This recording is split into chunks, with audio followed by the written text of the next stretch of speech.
औज़ुबिल्लाहिमिनश्शैतानिर्रजीम बिस्मिल्लाहिर्रहमानिर्रहीम अस्सलामु अलैकुम वरहमतुल्लाहि वबरकातुहू।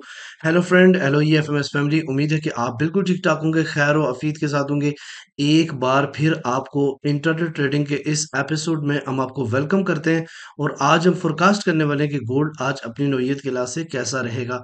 मेरे वो दोस्त, मेरे वो अज़ीज़ जो ऑनलाइन फॉरेक्स ट्रेडिंग से पैसा कमाना चाहते हैं, सेफ ट्रेड करना चाहते हैं, ये वीडियो आपके लिए है। स्किप मत कीजिएगा, कंप्लीट देखें ताकि आज के लेवल और कंसेप्ट आपको समझ आ सके।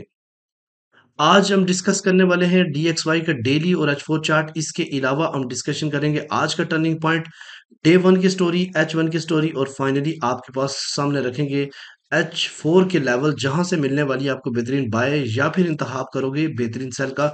डिफरेंट पेयर्स के टर्निंग पॉइंट मैं आपको बताऊंगा। इसके अलावा आज देखेंगे ऐसा कौन सा इंपॉर्टेंट फंडामेंटल जो कि मार्केट के ऊपर असरअंदाज हो सकता है।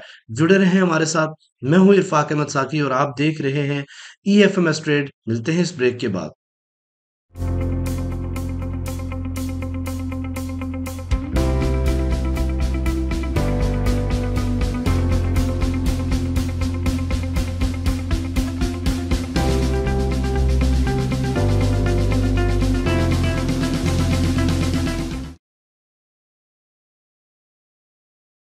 वेलकम फ्रेंड, अगर आप न्यू हैं और अभी तक आपने हमारा चैनल सब्सक्राइब नहीं किया तो सबसे पहले EFMS ट्रेड को सब्सक्राइब कर लें, बेल आइकन पे क्लिक कर लें ताकि रोजाना की अपडेट आपसे मिस ना हो सके। इसके अलावा डिस्क्रिप्शन में आप वीडियो है how to become a premium member, आप डायरेक्टली मुझसे कांटेक्ट कर सकते हैं या फिर ये जो आपके साथ सामने व्हाट्सएप नंबर है इस पे आप जस्ट टाइप करें how to become a premium member just free.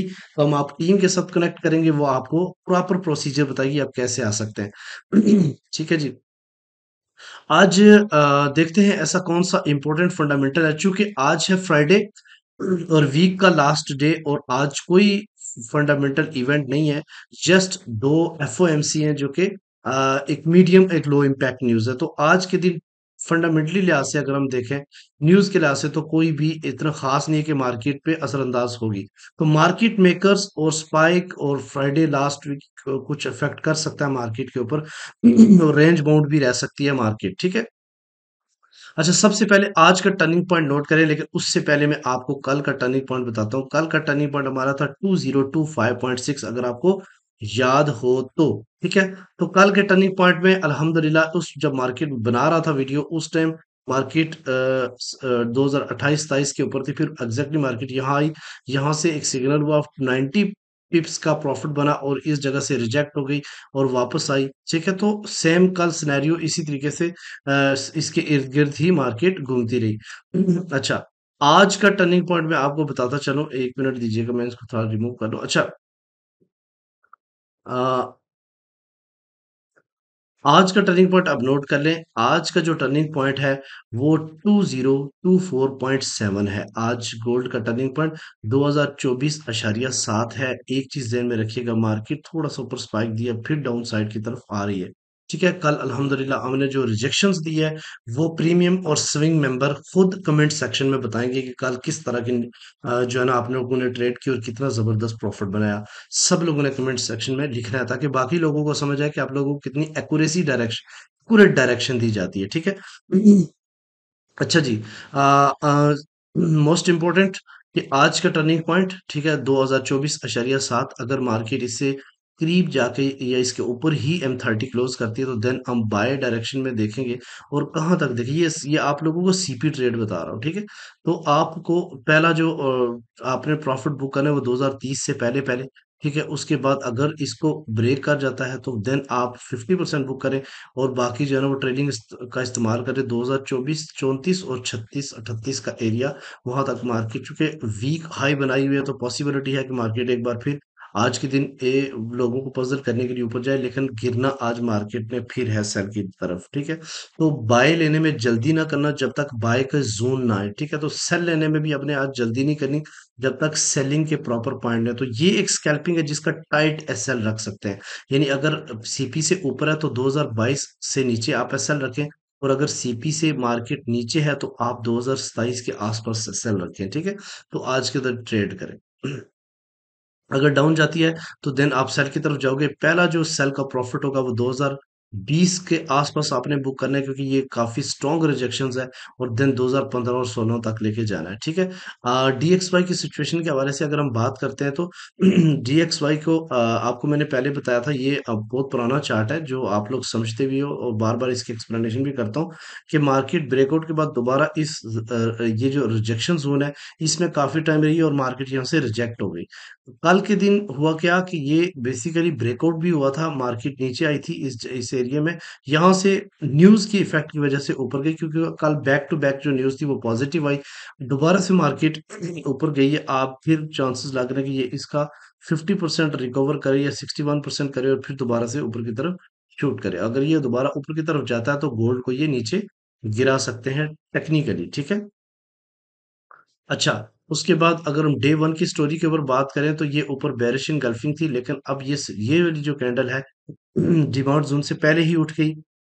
अब ये देखना ये है कि क्या ये दोबारा ये कैंडल जो है ना वो 104.2 से ऊपर अगर क्लोजिंग देती है तो देन गोल्ड को 2020 ड्रिल करवाने में ये बड़ा अहम रोल अदा करेगी, ठीक है।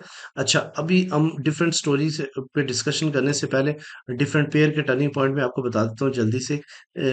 यूएसडी जेपीवाई का जो आज का टर्निंग पॉइंट है 150.277 है, इससे ऊपर मार्केट है तो हम बाय डायरेक्शन में देखें, जब तक इससे नीचे नहीं होगी हम सेल नहीं करेंगे। इसके अलावा अगर हम बिटकॉइन की बात करते हैं तो बिटकॉइन का आज का टर्निंग पॉइंट $51,595 है, इससे नीचे मार्केट सेल की डायरेक्शन को देखेंगे। लेकिन एक जहन में रखिएगा, मार्केट रेंज बाउंड हुई हुई है बीटीसी की 50,000 से लेके 52,000 के आसपास, जिस डायरेक्शन में भी खुलेगी एक स्पीड लगाएगी, समझ रहे हैं। मैं दोबारा से यहाँ पे ड्रा कर देता हूँ ताकि समझने में आसानी हो।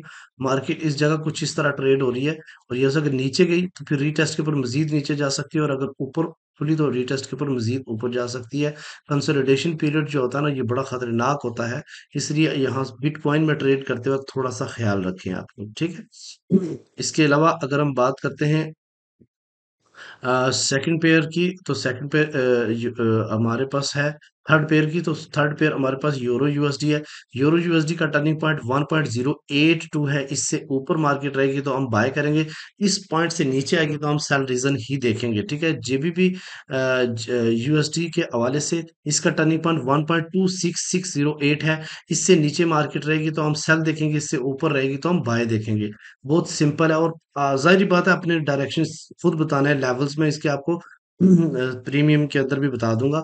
अच्छा, यूएस ऑयल ने कल अच्छी मूव दी है, और ऑलरेडी मैंने आपको बताया कि यूएस ऑयल जो है ना वो उसका प्रेशर इस टाइम ऊपर की साइड को है, लेकिन इस टाइम जहां पे खड़ा है, ये काफी सेलिंग जोन है, लेकिन इसके बावजूद इसका सीपी नीचे है 77.9, तो डेफिनेटली हम यहाँ से सेल नहीं करेंगे जब तक इस लेवल से नीचे मार्केट नहीं जाती। तो बाय की जो सही चांसेस है वो पहले सीपी है 77.9, देन आप 77, और फिर उसके बाद एक स्ट्रॉन्ग किस्म का ओवरलैप ओबी है यहाँ पे मौजूद 76 और 75 के दरमियान में, ठीक है।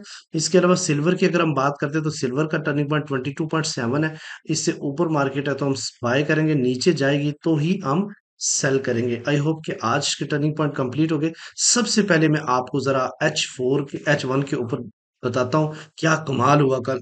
कल जब मैं वीडियो बना रहा था 2026-27 के आसपास मार्केट थी, और मैंने कल बताया था कि मार्केट का सेलिंग डिसेंट जोन जो है ना वो 2034 और 2038 के दरमियान में एग्जैक्टली मार्केट यहाँ आई। आप देखिएगा, मार्केट यहाँ पे आई, ठीक है, और इस एरिया को टेस्ट किया, और फिर उसके बाद एक स्ट्रॉन्ग बैरिश इनगल्फिंग बनाई जो कि एक वैलिड बैरिश इनगल्फिंग थी, और मार्केट ने यहाँ पे पुल बैक दिया। अल्हम्दुलिल्लाह हमारी स्विंग बाय यहाँ पे क्लोज हुई और स्विंग सेल यहाँ से शुरू हुई, ठीक है। अच्छा, जिसके 3 टीपी भी हो चुके हैं। अब देखना यह है कि हमारा जो नीचे हमने प्रीमियम वालों को बाय का बताया हुआ था, वो बाय जोन था 22 और 20 के दरमियान में। अल्हम्दुलिल्लाह वहां मार्केट जाने के बाद फिर पुल बैक हुई, और वो भी अच्छा खासा प्रॉफिट दे चुकी है। और अगर इसी तरीके से आप राइट डायरेक्शन लेना चाहते हैं तो प्रीमियम को मस्ट ज्वाइन करें, ठीक है। इसके अलावा अगर हम बात करते हैं डे वन की स्टोरी के ऊपर, तो डे वन की स्टोरी मैंने ऑलरेडी बताई हुई है, सेम उसी तरीके से काम कर रही है कि मार्केट जो है वो रिजेक्ट हो रही है इस स्ट्रांगली ब्रेकआउट के बाद ये जो ब्रेकआउट हुआ था की वजह से, सीपीआई की वजह से, और इतनी बड़ी फॉलिंग हुई थी, और इसको रिकवर करने के लिए 8 कैंडल्स मिलके रिकवर नहीं कर पाई, और फिर ये इस चैनल को दोबारा से रिजेक्ट हो गई। और अब ये देखना, अगर तो मार्केट 2020 से नीचे क्लोजिंग देती, देन तो आराम के साथ ये 2000 से नीचे जा सकती है। और अगर आज के दिन मार्केट 2034 से ऊपर क्लोजिंग देती है, देन हम एक्सपेक्ट करेंगे गोल्ड दोबारा से अपना बुलिश ट्रेंड करेगा। अभी मार्केट बिल्कुल कंसोलिडेशन पीरियड में है, ठीक है। और ये रीटेस्ट भी हो सकता है, और ये चांसेस है कि इसको ब्रेकआउट करे। फ्राइडे वाले दिन बड़ी एहतियात की जरूरत होती है ट्रेड करने में। अगर ये मेरे नजदीक चांस ये है कि थोड़ा सा ऊपर करके ये नीचे की तरफ इसको ओपन कर सकते हैं, ठीक है। तो अच्छा, दूसरा अगर हम बात करते हैं जनाब आज के इम्पोर्टेंट लेवल्स की, तो लेवल्स बिल्कुल चेंज नहीं हुआ, क्योंकि मार्केट सेम उसी जगह पे खड़ी हुई है, और मार्केट ने कोई बड़ा मूव दिया भी नहीं है, ठीक है।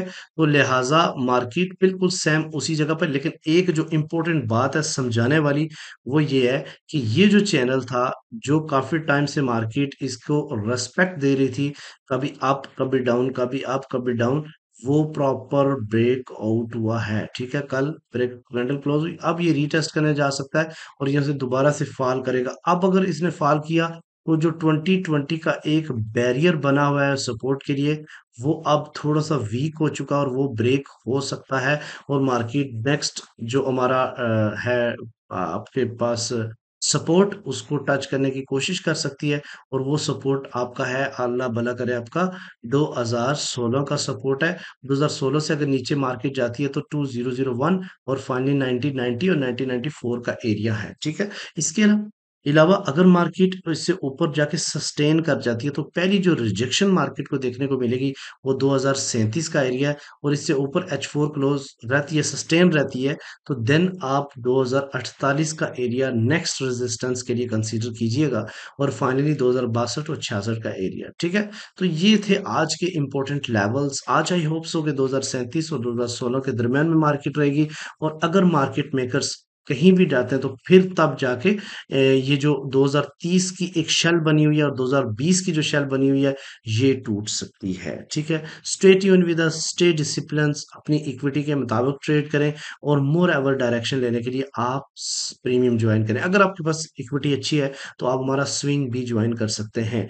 मिलते हैं नेक्स्ट वीडियो में, अपना रखिएगा बहुत सारा ख्याल। हैप्पी फ्राइडे, जुम्मा मुबारक, और हैप्पी वीकेंड। अस्सलाम वालेकुम।